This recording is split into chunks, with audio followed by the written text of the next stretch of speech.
कइल पे मनबू हमरा के सुनही के बाबोला का कहत करी घमे घमे काम हमर जोर गइल चाम। अरे कहाँ जरल बाबू करी घमे घमे काम हमर जोर गइल चाम। ले ले ऐता किरमिया गोराए वाला।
लगली हाँ। इससे पहले तो कबो ना कहत रहा कि हम गोर हैं हम सुंदर हैं।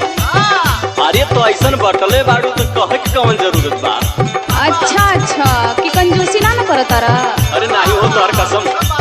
और सुना इतने कमी ना बा भाई हम बताओ तनी ना काहे की कंजूसी करता रहा। बोला बोला सुनो बोला।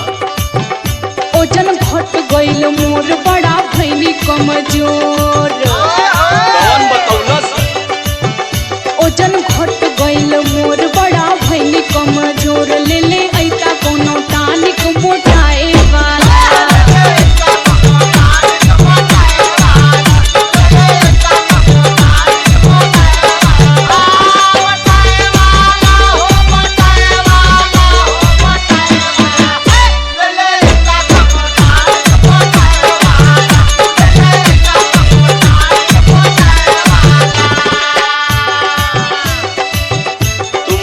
के फेरा में पड़ल हो और का तोहार वजन वैसे ही बढ़ गइल बा और मोटाए के कहतड़ू। अरे तो हमरे चली ना जाता देखो तारा ना गिर जाता ली। अरे तो उल्टे बतियावत हो इतना मोटा गइल हो कि तोहरा से कैसे चल जाई। फैट बढ़ गइल बा तोहार कंट्रोल करा। सुना है बात बोला बोला। बाड़ू 70 के पार जो खवनी कई बार। हाँ हाँ भी है कहबा। बाड़ू 70 के पार जो खवनी कई बार गोरी और मोटा के हमर जान लेबू।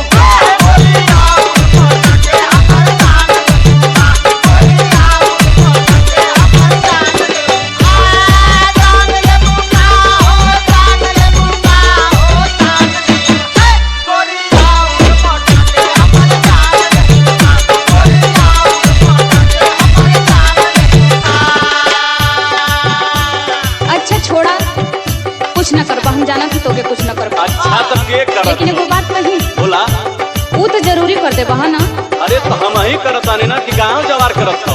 एगो बतियाला मान भइल पायल पुरान। खर्चा बढ़ाऊ तू। एगो बतियाला मान भइल पायल पुरान। पे जनिया ले ले आई छम छमाए